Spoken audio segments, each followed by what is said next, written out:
Hello and welcome to episode 4, 2023.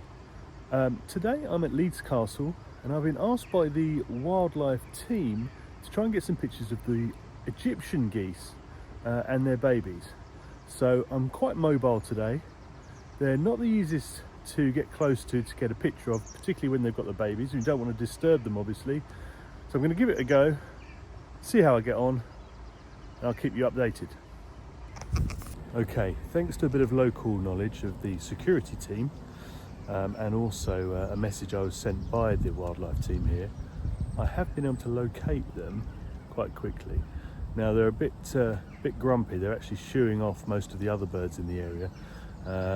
So I don't know how close I'll get, what sort of shots I might get, but I'm going to get as close as I can without disturbing them, see if I can get those pictures.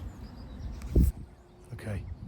So I'm sat here on the grass next to the Great Water at Leeds Castle, and I'm right here. I'm just going to sit here quietly and let them get used to me. See if I can show you.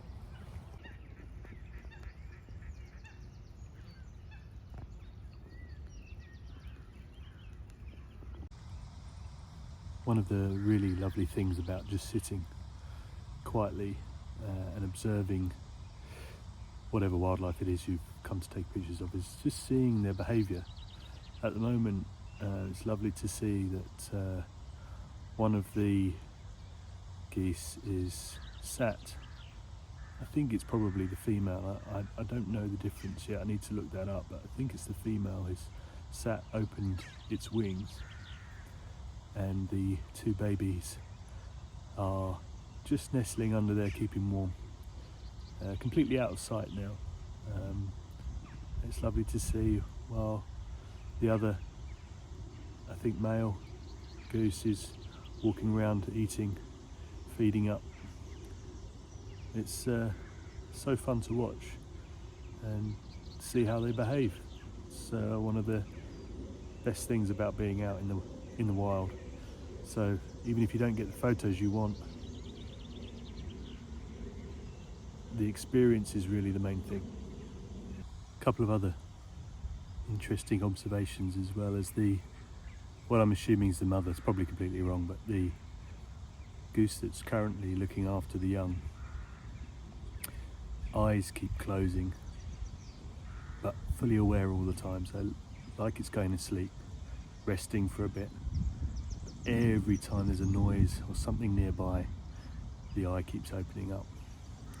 And also the partner goose that's walking around feeding and preening, also very, very aware of their surroundings, constantly looking around. Just a seagull going above, flying above, looking up, checking that there's no danger.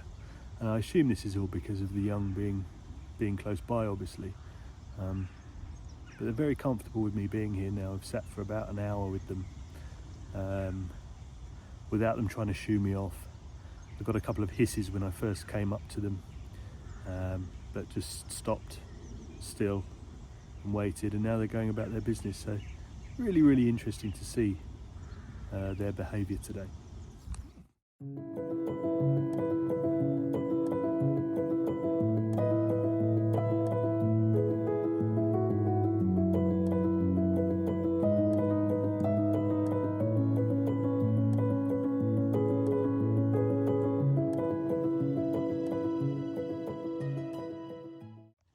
And just to say, obviously for those very, very keen birders, probably tell the difference between male and female Egyptian goose, but I think it's quite difficult.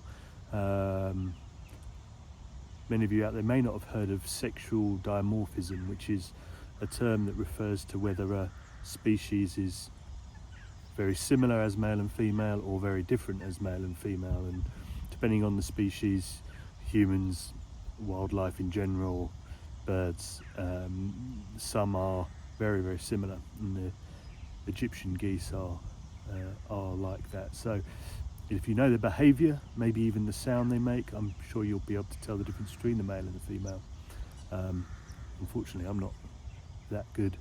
My knowledge isn't that great on them. I'm just assuming because of the young being looked after, it's the female, while the male prances about.